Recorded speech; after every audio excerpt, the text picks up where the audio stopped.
తాకట్లో ఉన్న మీ బంగారాన్ని విడిపించి ఆ రోజు ఆన్లైన్ రేటుకి కొంటాం. Sharma gold company.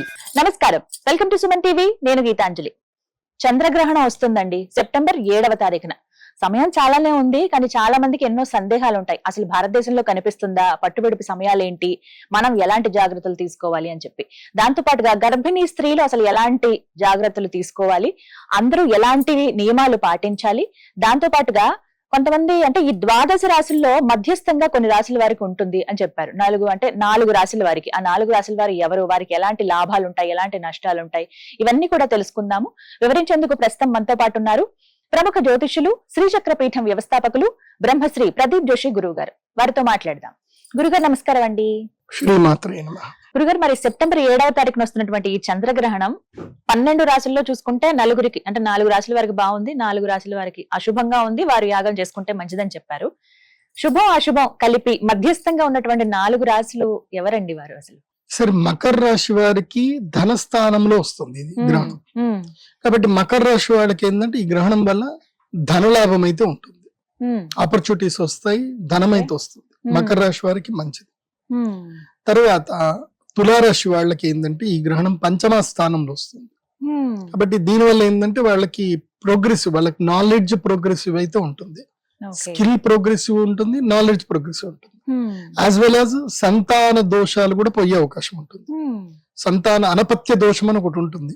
ఈ గ్రహణ సమయంలో గనక అంటే పిల్లలు పుట్టినటువంటి వాళ్ళు, గర్భము నిలవనటువంటి వాళ్ళు ఎవరైతే ఉంటారో వాళ్ళు తులారాశి వాళ్ళు అయ్యి ఉంటే గనక వాళ్ళు వచ్చి ఈ గ్రహణ సమయంలో పూజ చేసుకుంటే వాళ్ళకి అనపత్య దోషం పోతుంది. ఆ తర్వాత సింహరాశి. సింహరాశికి ఏంటంటే గనక ఇప్పుడు సింహరాశి కొంచెం టైం బాగలేదు. భార్యాభర్తల మధ్యన గొడవలు, తగాదాలు ఇలాంటివన్నీ ఉంటాయి అన్నమాట. వాళ్ళకి ఈ గ్రహణము ఒక ఆపర్చునిటీ. సో రిలేషన్షిప్స్ బ్రేక్ అవ్వకుండా ఉండడానికి, పార్ట్నర్షిప్ లో మోసాలు జరగకుండా సజావుగా పార్ట్నర్షిప్స్ అన్ని కూడా నడవడానికి, రిలేషన్షిప్స్ బాగుండడానికి సింహరాశి వారికి ఈ గ్రహణ సమయం మంచిది. సో ఈ 4 రాశుల వాళ్ళకి ఈ బెనిఫిట్స్ ఉంటాయి. మిథున రాశికి కూడా లక్. మిథున రాశి వారికి ఏంటంటే అసలు మిథున రాశికి అసలు టైమే బాగలేదు. వాళ్ళకి వాళ్ళు మంచిగా ఉన్నావా అని అడిగితే కూడా ఒక చెడు లెక్క వినిపిస్తుంది అనమాట. అంటే నువ్వు అన్నం పెడుతున్నారా, నాకు మంచిగా ఉన్నావు అని అడుగుతున్నావు అనేటట్టుగా ఫ్రస్ట్రేషన్ లో ఆన్సర్లు వస్తాయి అనమాట. కాబట్టి మిథున రాశికి ఏంటంటే ఈ గ్రహణ సమయంలో వీళ్ళు పూజ చేసుకోవడం వల్ల ఏంటంటే వాళ్ళకి ఏమన్నా లక్కీయెస్ట్ ఆపర్చునిటీస్ ఏమన్నా వస్తే అవకాశం ఉంటుంది. ముఖ్యంగా మిథున రాశిలో ఉండి రియల్ ఎస్టేట్ వ్యాపారం చేస్తున్నటువంటి వాళ్ళకైతే ఇది మంచి ఉపయోగం ఉంటుంది. ఎందుకోసం అంటే ఆల్ సడన్ ఆపర్చునిటీ వచ్చేది ఓన్లీ ఎక్కువ శాతం real estate, next stock market చేసేటువంటి వీళ్ళకి బాగా ఉపయోగపడుతుంది. మరి ఈ 4 ఖచ్చితంగా హోమం చేయించుకోవాలా, వీళ్ళకి శుభాలు కలగాలనంటే గనక ఇంకా ఖచ్చితంగా అయితే నేను చెప్పను. ఎందుకోసం అంటే అందరికి ఖచ్చితంగా చెప్తే అసలు ఖచ్చితమైన వాళ్ళకి వాల్యూ ఎందుకు అంతే కదా. ఖచ్చితంగా చేసుకునే రాశులు 8. వీళ్ళు ఇష్టం ఉంటే చేసుకోవచ్చు, లేకపోతే లేదు, వాళ్ళ ఇష్టం. ఎందుకోసం అంటే మళ్ళీ సూర్యగ్రహణం వస్తుంది, అప్పుడు వీళ్ళకి ఆపర్చునిటీ వస్తుందేమో తెలియదు.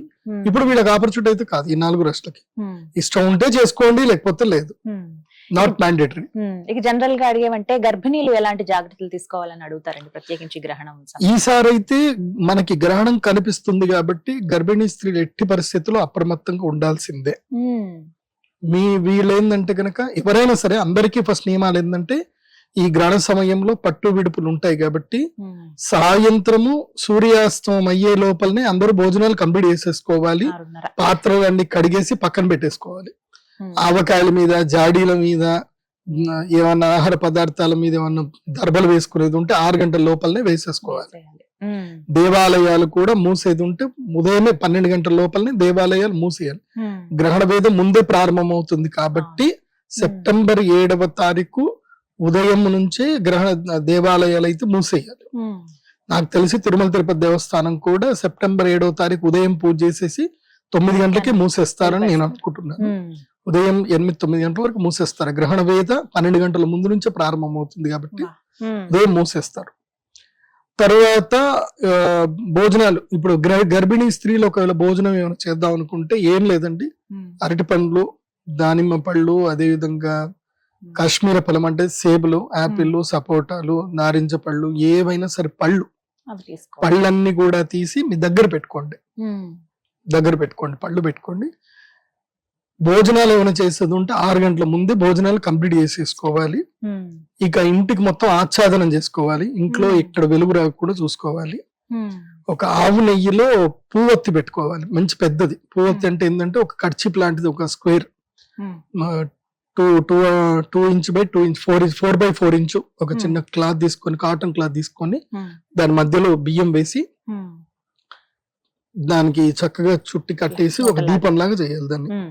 దాన్ని కింద ఇంత బరువు ఉండాలి, దీపం లాగా చేయాలి. చేసి దాన్ని ఒక కుండ దీపం ఏదైతే ఉంటుందో అది తీసుకొని అందులోపల ఆవు నెయ్యి నింపి దాని మధ్యలో పెట్టి చక్కగా తడిపి ఆ దీపం వెలిగించాలి. అంటే దీపము కొంచెం జ్యోతి పెద్దగా ఉండాలి. చాలా మంది దీపం అంటే ఇంత బుడ్డ దీపం వెలిగిస్తారు, అట్లా ఉండకూడదు. జ్యోతి ఉండాలి మంచిగా.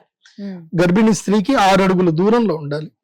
సో మంచిగా సేఫ్ ప్లేస్ చూసి అక్కడ దీపం పెడితే ఇంకా అక్కడికి ఎలాంటి అతినీళ్ళ లోహిత కిరణాలు లేవు. ఆవు నెయ్యి దీపానికి ఆ శక్తి ఉంది. సో ఎలాంటి నెగిటివ్ రావాలి అనుకున్నా ఆ దీపం యొక్క వెలుగు ఆరాకి అవి ఎంటర్ అవ్వవు. ఆ బ్యాక్టీరియాస్ ఏవి చెడు బ్యాక్టీరియాస్ ఉన్నాయి ఎంటర్ అవ్వవు. సో గర్భిణీ స్త్రీలు ఏంటంటే మెయిన్ గా కర్ణ పిశాచిని తీసి దూరం పట్టేయాలి. కర్ణ పిశాచి మీ దగ్గర ఉండకూడదు. కర్ణ పిశాచి అండ్ వీక్షణ పిశాచి ఈ రెండు ఉండకూడదు అన్నమాట. ఫోన్ అండి వాటిని ఏమంటారు? కర్ణ పిశాచి అంటే ఫోను, వీక్షణ పిశాచి అంటే టీవీ. ఈ రెండింటికి దూరంగా ఉండాలి ఈ టైంలో. సో ఇంట్లో వైఫై గీఫైలు ఏమైనా ఉంటే ఆఫ్ చేసి పెట్టేసేయండి. వైఫైలు ఏవి రన్ చేయకూడదు. సో మొబైల్ నెట్వర్క్లకి దూరంగా ఉండాలి. సో హాయిగా పడుకోవాలి. చక్కగా ఇంట్లో భాగవత కథం గాని కథలు చెప్పుకోండి, మాట్లాడుకోండి, కృష్ణ కథలు చెప్పుకోండి, విష్ణువుకి సంబంధించిన కథలు చెప్పుకోండి. సో చక్కగా పడుకోవాలి. ఎడమ వైపు గాని కుడి వైపు గాని తిరిగి పడుకోవాలి. ఎప్పుడు తిరిగి పడుకున్నా అరచేయి మాత్రం గర్భం మీదనే ఉండాలి. అరచేయి గర్భం మీద ఉండాలి. మనస్సులో, బయటకు కాదు, మనస్సులో విష్ణునామ స్మరణ ఉండాలి. నారాయణ నారాయణ నారాయణ అని ఆ మంత్రం ఉండాలి. ఒకవేళ మీకు విష్ణు సహస్రనామం వస్తే ఈ మంత్రం మొత్తం జపం చేస్తూనే ఉండాలి గ్రహణ సమయంలో.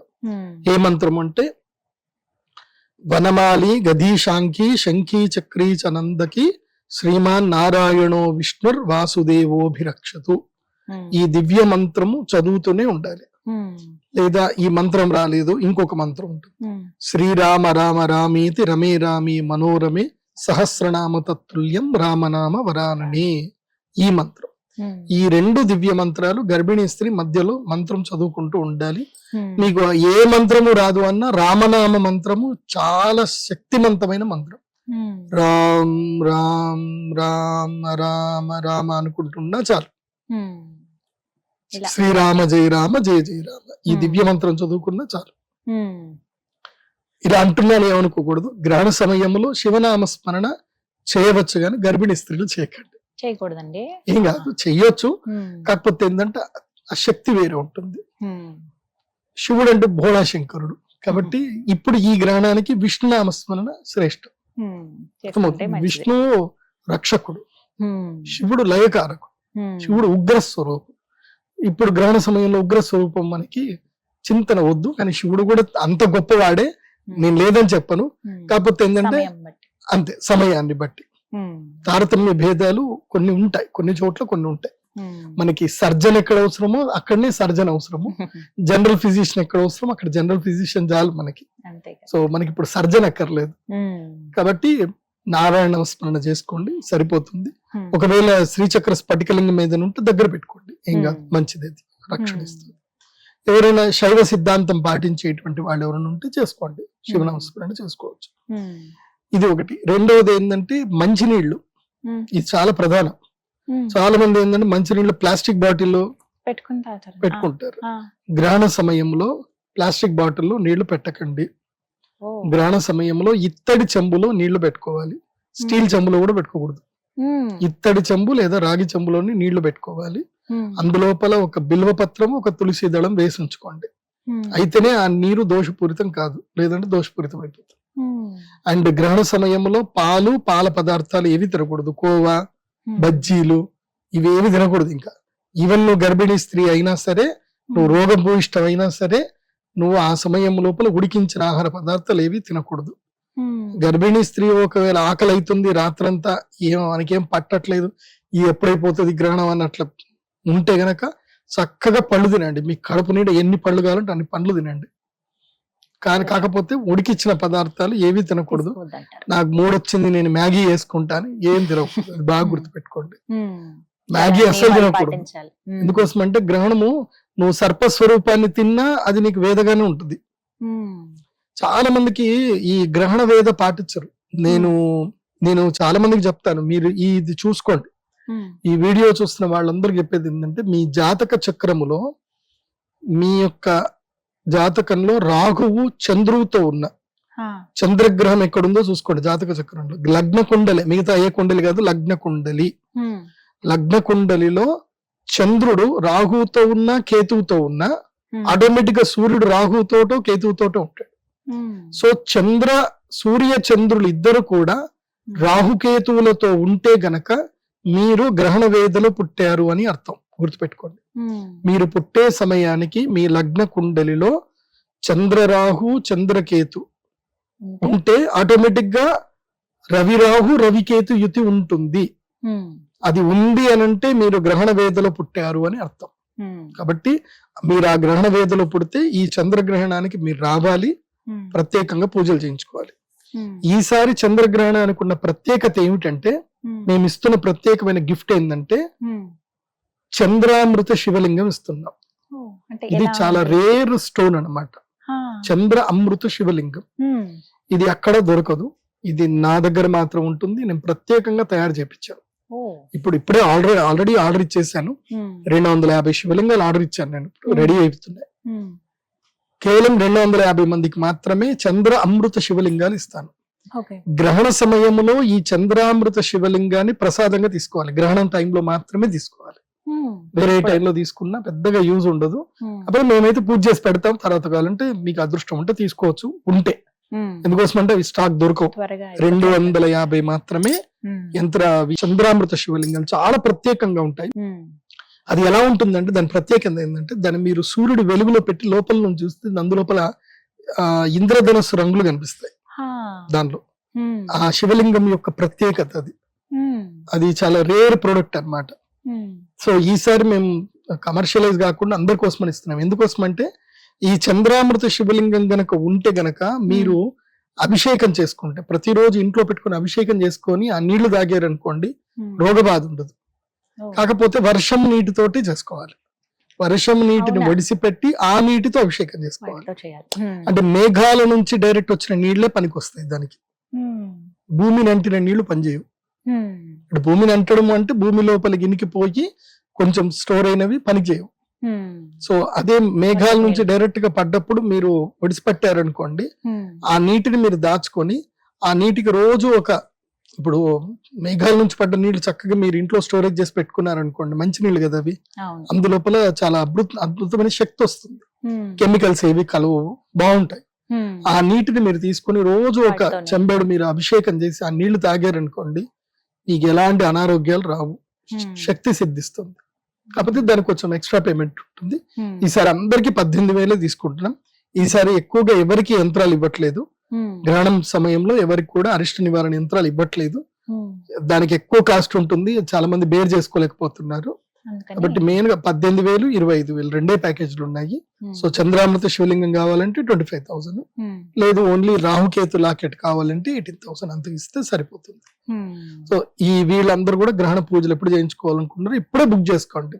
ఎక్కువ మందికి అయితే మంచిది. ఎక్కువ మంది అవకాశం అంటే అందరికీ ఉంటుంది, కానీ లిమిటెడ్ గా పెట్టారు కాబట్టి.